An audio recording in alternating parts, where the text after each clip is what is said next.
Good evening and welcome to NTD News. I'm Stephanie Cox. Here are today's top stories. Results are in for some of the key midterm election races, and it's not quite the red wave pundits were predicting. A think tank director's commentary. And voters across the country have weighed in on key ballot issues, abortion access and legalizing marijuana among the top concerns. What did the voters decide? Yet another storm is heading to Florida. Nicole is expected to make landfall as a Category 1 hurricane late tonight. And for some Floridians, it could be dangerous. The Indian Child Welfare Act. It can separate children from the only parents they ever knew. Today, the Supreme Court heard oral arguments in a case challenging the act. Meanwhile, in Russia, WNBA star Brittney Griner has exhausted her legal options and is now being transferred. It looks like what her friends and family feared the most.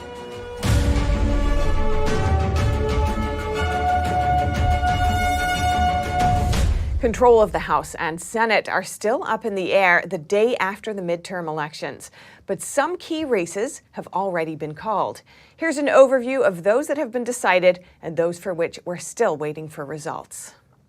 With most of the votes in, Democrat John Fetterman beats Republican Dr. Mehmet Oz to take the U.S. Senate seat in Pennsylvania. So far, this is the only Senate seat that has flipped in the midterm elections, giving Democrats an edge over Republicans. I never expected that we were going to turn these red counties blue, but we did what we needed to do. Democrats also won the gubernatorial race in Pennsylvania, with Josh Shapiro beating Doug Mastriano by a much larger margin. In North Carolina, the Republican Party holds on to its Senate seat, with Ted Budd beating Sherry Beasley in a tight race. In Georgia, Republican Governor Brian Kemp keeps his job, but Democratic Senator Raphael Warnock will head into a runoff against Republican Herschel Walker. There is one race in our state that is going to be moving to the December 6th runoff. That is the race for the United States Senate. Good news for the GOP in Florida. Both Republican Senator Marco Rubio and Republican Governor Ron DeSantis beat their Democratic challengers by large margins. The two incumbents also flipped the state's most populous county, Miami-Dade, which voted blue in the 2018 gubernatorial and Senate races, as well as the 2020 presidential election. We not only won election, we have rewritten the political map. Two of the most anticipated Senate races have also been called. In Wisconsin, Republican incumbent Ron Johnson wins re-election in a narrow race against Mandela Barnes. And in Ohio, the GOP gets to keep its seat, with J.D. Vance beating Tim Ryan by over 6 percentage points. As of Wednesday afternoon, we're still waiting for results from Arizona, Nevada, and Alaska. In Arizona, gubernatorial candidates Katie Hobbs and Kari Lake are neck and neck, while Democratic Senator Mark Kelly enjoys a comfortable lead over Republican Blake Masters.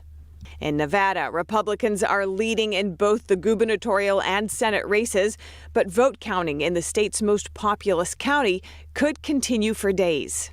You'll have the final unofficial at some point, probably Thursday before the canvass. But it's not official until we canvass. And in Alaska, Republicans will likely retain the Senate seat, but the question remains, will it go to Trump-endorsed Kelly Tshibaka or incumbent Lisa Murkowski? And the Georgia Senate race is still too close to call, and Georgia's Secretary of State has announced that the two major candidates will face each other in a runoff election.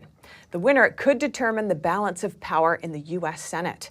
NTD's Jason Perry is in Atlanta to give us a first-hand look at the situation. I'm here in Atlanta, Georgia, where the people know who their governor is, but they have yet to figure out who will be their next senator. The race between Herschel Walker and Senator Warnock is just too close to call. On 13 WMAZ, Secretary of State Brad Raffensperger announced the two candidates will now have to face off in a runoff election on December 6th. I asked the voters to come out and vote one last time. We have no control over how many campaign ads our voters are going to see over the next 30 days, but we'll make sure that we have honest and fair elections. Now, here are clips from both candidates when they spoke to their supporters on election night, with no winner yet determined. Whether it's later tonight or tomorrow or 4 weeks from now, we will hear from the people of Georgia.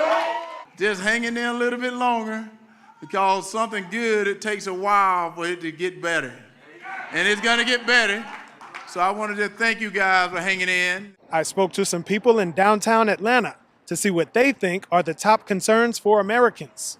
I personally think public transportation is the most vital thing to the United States right now. You know, obviously we had the insurrection on January 6th, and I think it's an interesting time right now because people are concerned generally about democracy, but they're also concerned about economics. The particular is election denial and activities that seem to undercut democracy, and that's my big concern. Depending on how the other Senate races go across the country, a Georgia State Senate runoff could be a winner-take-all for their party's control of the Senate. Jason Perry, NTD News, Georgia. And President Biden this afternoon reacted to the midterm results in a speech at the White House. He said the election was without interference and that his earlier optimism was justified. Let's have a listen in. While we don't know all the results yet, at least I don't know them all yet, here's what we do know. While the press and the pundits are predicting a giant red wave, it didn't happen. And I know you were somewhat miffed by my obsessive optimism, but I felt good during the whole process.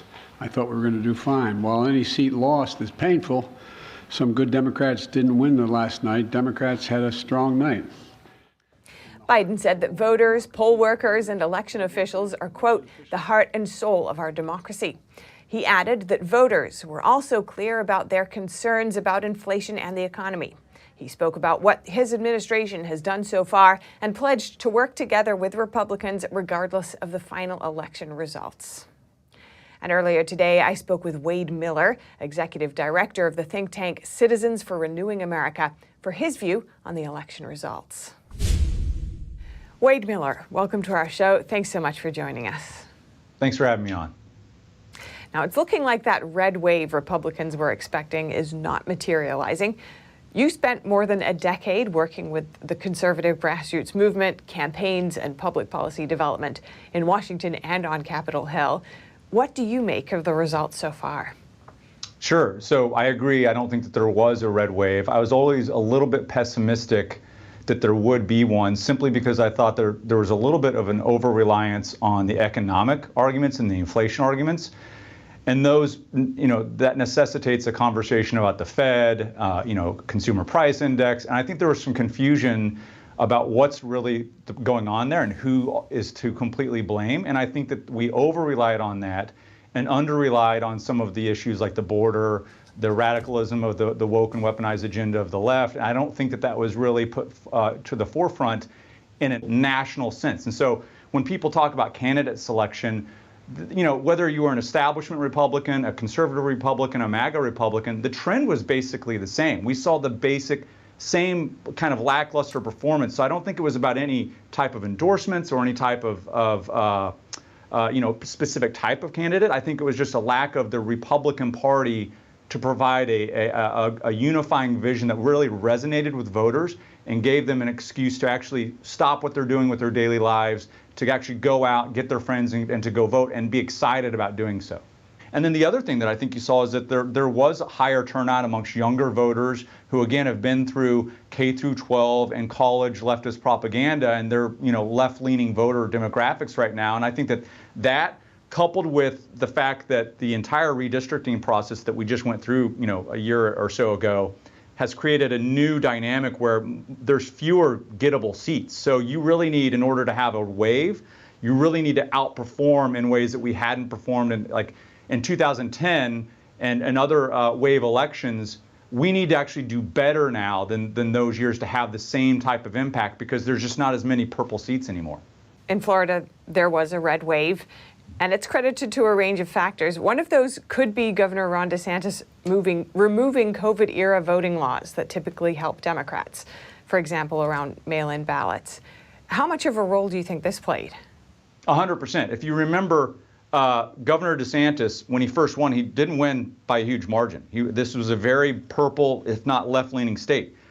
He has demonstrated that it's not just talking about culture. It's actually using the power you have as an executive of a state and going after the woke and weaponized abuse of power, the corrupting influence of these agendas and policies and ideas on corporate America, on government institutions at the local and state level. And he actually he attacked it, and he defended parents, he defended students, he defended their economy, he defended businesses.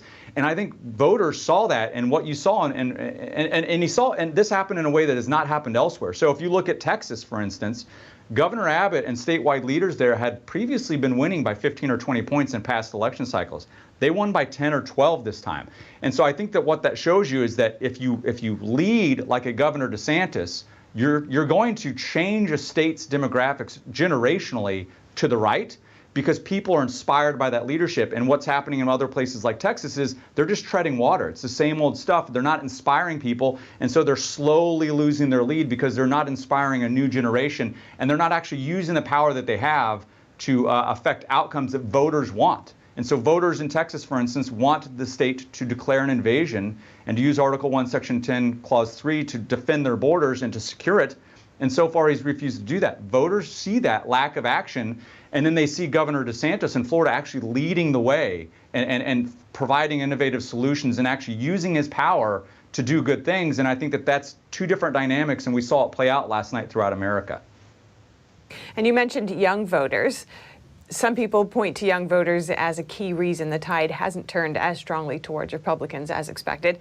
This demographic typically doesn't consume news in the same way that older generations do.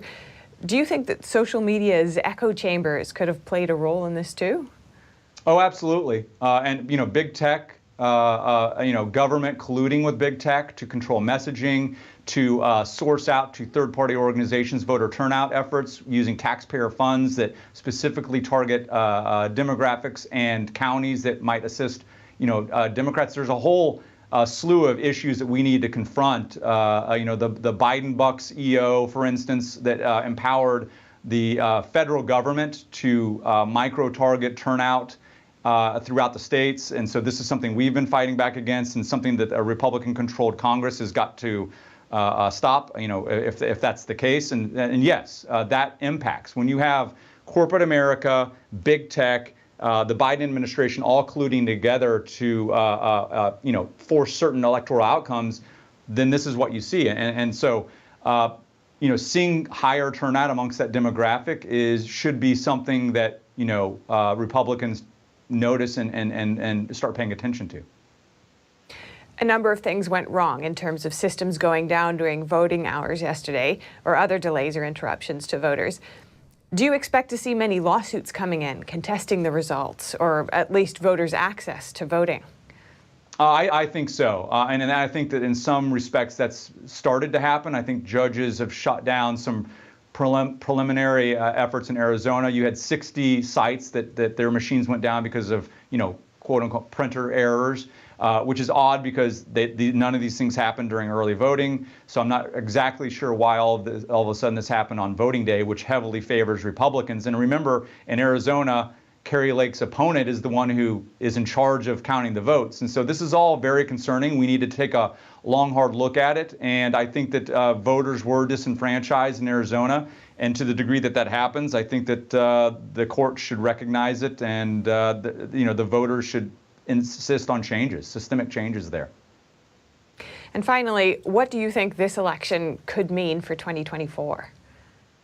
Well, I think that the message should be received that if you actually lead on important issues that matter to your constituents, and not just stick to, the decades-old, easy, economic talking points, but actually, what are families talking about at their dinner table? What are they worried about? What are they worried about? Cancel culture. They're worried about the federal government abusing their power against them. They're worried about the radical and woke agenda in schools. If you actually pay attention to those things and not just, a head pat, but you actually do something about it, voters will reward you. And where we saw that, nationally we didn't do well, I think it's because largely Republicans failed to really glom onto that, as they kind of did in 2020. We saw Governor Youngkin in Virginia in the last month of his candidacy really focus on critical race theory, and all of a sudden he jumped up in the polls. I think that there's a message to be taken there that It's the Donald Trump agenda, the Ron DeSantis agenda, the Kari Lake agenda. People need to pay attention to what they're saying and what they're doing and try to emulate that. And it's a good balance of all the Republican Party principles, not just economic, but cultural as well. All right, Wade Miller, Executive Director of Citizens for Renewing America. Thank you so much. Thanks for having me on. People across the country also voted yesterday on issues from accessing abortion to legalizing marijuana. NTD's Arlene Richards has the highlights on key ballot measures from Election Day 2022. On Tuesday, voters across the country cast votes for national, state, and local candidates in the 2022 midterm elections. They also voted on a number of ballot measures. In California, Kentucky, Michigan, and Vermont, voters decided in favor of access to abortions. In 3 of those states, voters approved existing legislation that guaranteed abortions, including California's measure to set aside taxpayer dollars for out-of-state abortions. But in Kentucky, voters rejected a proposed legislation that would ban nearly all abortions. Protect Kentucky Access told the Associated Press the people of Kentucky have spoken and their answer is no. But the victory for abortion advocates may be short-lived if the proposed ban survives a legal challenge. The Kentucky Supreme Court will hear arguments next week in a case filed by 2 abortion clinics to permanently block the ban. In Maryland and Missouri, voters approved recreational use of marijuana. The measure makes recreational marijuana use a state constitutional right for people 21 and over. These 2 states joined 19 other states that approved recreational use in the last 10 years. Both states will also change criminal laws and eliminate past marijuana possession convictions. These ballot measures follow recent moves by President Joe Biden toward decriminalizing marijuana. In early October, Biden pardoned thousands of people convicted of marijuana possession. As I said when I ran for president, no one should be in jail just for using or possessing marijuana. It's already legal in many states. In Arkansas, North Dakota, and South Dakota, where medical marijuana is already legal, voters rejected proposals to legalize it for recreational use. Over in Ohio, voters approved a constitutional amendment that bars non-citizens from voting in local elections. And Nebraskans voted to require photo ID before casting ballots. Arizona is also voting to change ID requirements, but we're still waiting for the final call. In Connecticut, voters approved no-excuse early voting. If lawmakers pass the law, it will be the first time Connecticut voters can go to the polls early. Arlene Richards, NTD News, New York. Another storm is expected to make landfall in Florida tonight, just weeks after Hurricane Ian. Nicole is expected to strengthen into a hurricane before it hits Florida's east coast. Here's newly re-elected Governor Ron DeSantis. The most recent track shows that it will make landfall in Martin County as a Category 1 hurricane and will move through the state, exit into the Gulf of Mexico, and then make landfall again somewhere in the Big Bend region in North Florida. Some airports and theme parks halted operations Wednesday. About 2,000 flights were canceled as Nicole advanced toward the eastern coast of Florida.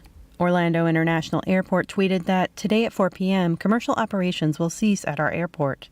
Melbourne Orlando International Airport and Orlando Sanford International Airport also both closed their doors. Disney World announced that they will have a phased closure today, November 9, beginning at 5 p.m., and will remain closed through tomorrow morning. In Volusia County, which includes Daytona Beach, residents were warned to watch out for their belongings and their lives. This incoming storm is a direct threat to both property and life. A low-category hurricane or even a tropical storm will cause more damage than usual due to the weakened infrastructure we have. If you were impacted with flooding from Hurricane Ian, then you can expect to be impacted by this upcoming storm as well. By Friday morning, Nicole is expected to be over Georgia. Today, the Supreme Court heard oral arguments in a case challenging the Indian Child Welfare Act. The controversial act was passed in the 70s and can automatically place some children who are up for adoption under the custody of a Native American tribe. The Indian Child Welfare Act, or ICWA, was passed in 1978 to prevent Native American children from being separated from their families and tribes. On Wednesday, the Supreme Court heard oral arguments in a case that could decide the act's constitutionality. It's alleged that the ICWA allows children with the slightest trace of Native American blood who are up for adoption to be placed under tribal custody instead of with a non-Native American family, and that in some cases, this could lead to children being taken away from the only parents they ever knew. The Christian Alliance wrote an amicus brief to the High Court, giving examples of multiple people who say they were negatively affected by the act. Sage DeRochers is an example. Under ICWA, Miss DeRochers was taken from the only family she had ever known and was placed with her unfit alcoholic mother. Throughout the process, Miss DeRochers remembers that she was treated like property of the tribe and that her best interests were never a consideration. While in the care of her birth mother, Miss DeRochers suffered physical abuse and was prevented from attending court hearings in her case. Miss DeRochers' birth mother eventually abandoned her daughter and sent her back to the DeRochers family. DeRochers told the Federalist that the environment on the reservation was like that of a third world country and that her birth mother told her she never wanted her. The amicus brief contains many such examples in which the act allegedly led to suffering for the people involved. The ICWA was intended to preserve Native American culture, which some thought could erode if children with Native American blood were adopted by non-Native families. Reporting by Arian Pazdar, NTD News. And in basketball news, an update on WNBA star Brittney Griner, who lost her appeal in Russia just 10 days ago. Now comes the move her friends and family fear the most. NTD's Dave Martin has more. Brittney Griner, the 7-time WNBA All-Star, 2-time Olympic gold medal winner who's led her teams to championships at the collegiate, professional, and international level, has been moved to a penal colony somewhere in Russia. According to her legal team, Griner was escorted from the detention center outside of Moscow last Friday, the day after U.S. Embassy officials visited her. Though the move was expected, the timing wasn't. Typically, it takes weeks or even months after all legal options have been exhausted for this kind of transfer to happen.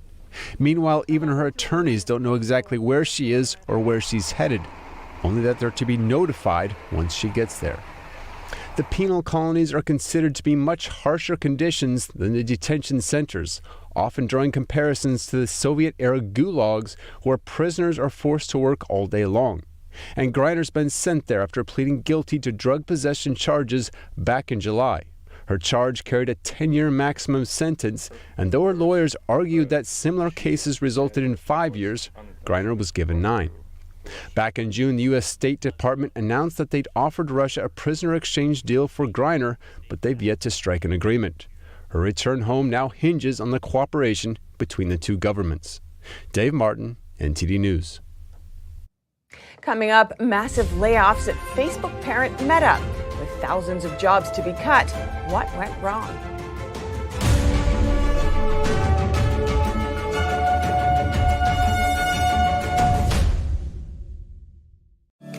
Welcome to RenBiz.com, the education and career program where parents rule.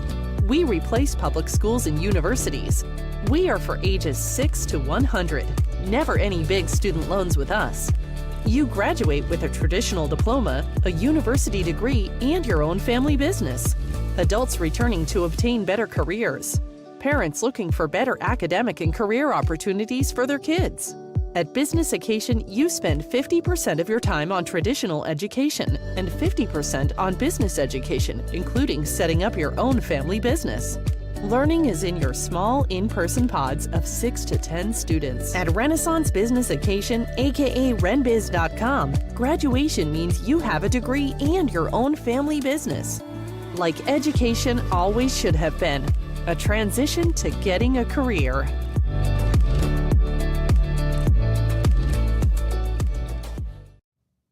Facebook parent company Meta is cutting jobs. CEO Mark Zuckerberg announced a massive number of layoffs will be needed to keep the company running smoothly. The company said today that it will let go of about 13% of its workforce.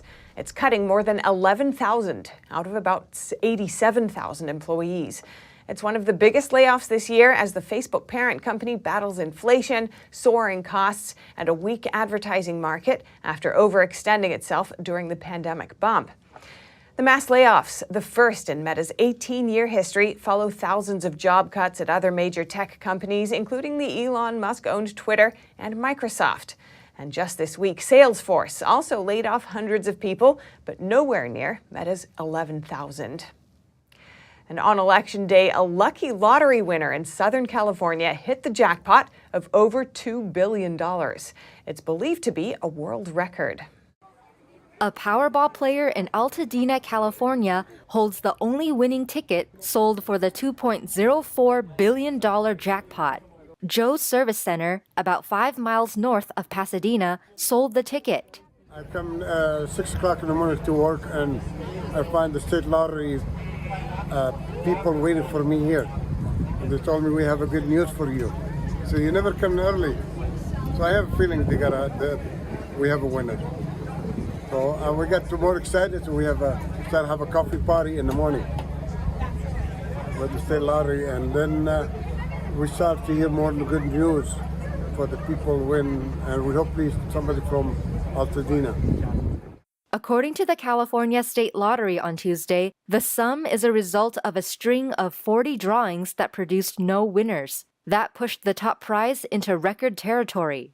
The ticket holder, whose identity was not disclosed, has the choice of taking just under $1 billion in cash or receiving the full amount in 29 annual payments. Most of the people buy the tickets from me, they are local, from the neighborhood. Shahayed spent the day doing interviews with the media and being congratulated by local neighbors and customers. He will receive $1 million for selling the winning ticket, but he said he will go back to work the next day. The odds of matching all 6 numbers in the drawing, 10, 33, 41, 47, 56, and 10, were 1 in over 290 million. 3 other tickets worth $1.1 million each were also sold in California. The previous record for a Powerball jackpot was set in 2016, when 3 ticket holders from California, Florida, and Tennessee shared a $1.59 billion top prize.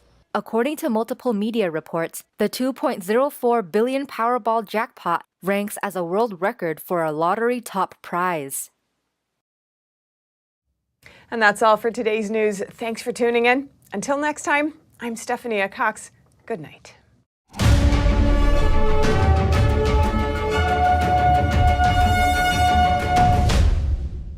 Thanks for watching us on YouTube. Did you know YouTube only keeps selective videos on its platform? So if you want to make sure you get the full picture, just subscribe to our newsletter. Go to newsletter.ntd.com and sign up. It's free.